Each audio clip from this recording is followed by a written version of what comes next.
Stevie King is back in Madden 25 to make his official next-gen debut. So he's a first-round draft pick to the Miami Dolphins and wearing number 32. So unfortunately, the Dolphins really had no different numbers, really weren't many to choose from, and 32 probably looked the nicest on Stevie King, and they probably matched the jerseys the best out of all of them. The rest of them were in the 40s and the late 30s, and I was just like, 32 looked alright to me. So let me know what you guys think about that decision. But if you all want to recreate Stevie King, this is pretty much the official guide on how to do it in Madden 25, and these are all of his attributes. Of course, I chose the first round draft pick, the early draft pick as Madden calls it, and in our very first preseason game, we have a pretty good matchup. So I know you all are probably wondering when I'm going to bring some regular season gameplay, and I got you guys in the next video. Basically, this first episode recaps the entire preseason and of course creation for that first minute that you all just saw. And our very first preseason game is actually against the Jacksonville Jaguars. So there's not much, if anything, that's new to the Madden 25 presentation for next gen. And I know you guys are probably eager to see what I do think of the next gen version of Madden, and I'm here to tell you. So basically, Madden 25 next gen did actually include and add a few more things than they already had in the previous gen's version.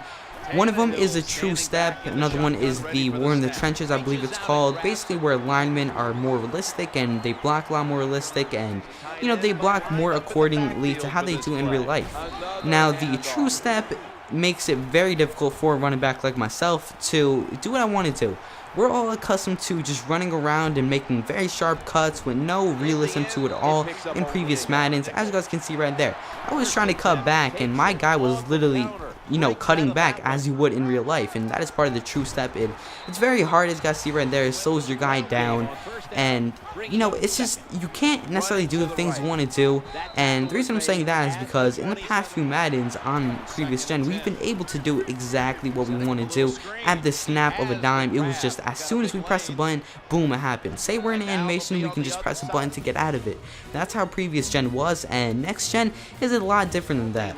So week 1 was already over. Basically, you only get to play the first quarter, then you get subbed out. So we're here in week 2 against Houston Texans, and this is only my second game in Madden, so I'm still trying to get used to the true step and trying to play as a running back. Now, of course, these jerseys are very bright for this domed stadium in Houston, so I hope you guys, don't get blinded by that white. It's very bright as well. I was trying to turn it down, trying to turn the contrast down, but it just didn't look right, so unfortunately, you guys are just going to hopefully have to deal with this. But I only have a few clips from this game, so it shouldn't be really too much. Anyways, I'm hoping to get my first touchdown in my second preseason game, trying to move the ball as best as I can, and my second one, only getting a few yards there. Like I said, it's very hard to advance, at least for me. Now, this is on all pro difficulty. I can only imagine what it would be if I was playing on all Madden. I can barely get that many yards now. As for receiving, I'm actually doing pretty well so far. In my first ever regular season game that you guys will see in the next episode, I went off on receiving. Like, literally, me and Ryan Tannehill developed a bond like no other. We were doing amazing. We had an awesome connection, but this is still preseason. I'm still trying to learn my team, and we ended up losing in week 2. So we lost that one 20-12, and now we're here in week 3 taking on the Tampa Bay Buccaneers, our cross-state rivals, and I can't really do too much on these kick returns. Like I said, I'm still trying to get used to this true step. Hopefully I can get it down pretty soon, because the sooner I get it down, the more entertaining the gameplay will be for you guys. So 39, we're doing a halfback slip screen, and I see nothing but open field in front of me, and of course Stevie King, being a speed running back, is going all the way, taking it to the house, and that is his very first professional career touchdown. It wasn't preseason, so it doesn't count towards his career stats, but still a pretty nice celebration and a little cutscene at the end of that huge run. So I do advise you guys to go ahead and pick up Madden 25 for next gen if you do have the PS4 or are getting the Xbox One. Now, I know you guys are probably saying visually it looks the same, but I'm telling you, when you're actually playing it on your TV in full HD, you can definitely tell and notice a detailed difference.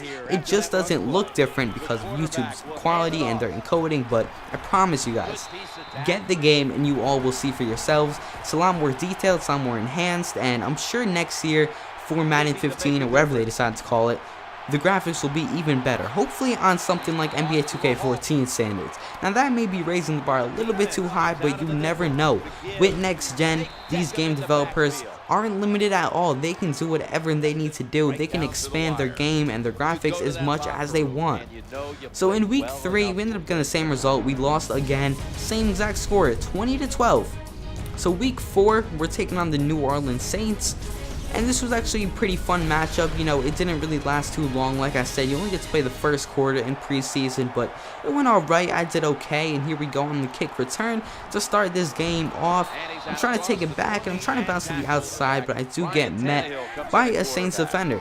So here we are on 1st and 10. I got the carry, and I'm trying to take that one to the outside, and I get brought down after about a 7-yard pickup there. So here we go on 2nd and 3. I almost broke out, and I was almost able to take all the way to the house, but still a nice run nonetheless. Took it almost to the 50-yard line. So it's 1st and 10 yet again, and I'm trying to bounce to the outside once again. My speed is pretty good. I believe it's a 92 or a 95, whatever's default. So, you know, I'm getting pretty nice carries so far. I'm trying to do the best that I possibly can. And 3rd and inches, here we are. Like I said, finally getting used to the true step, making nice cuts. And a quick tip, if you guys do have Madden 25 for next gen and are running the ball a lot, if you don't hold down the acceleration button, which is RT or R2, excuse me, on PS4, then you will probably make sharper cuts and you will eventually have a better running experience. I'm just now starting to learn that. So thank you all for watching this video. Stay tuned for episode 2. It is going to be the first ever career game for Stevie King in the regular season.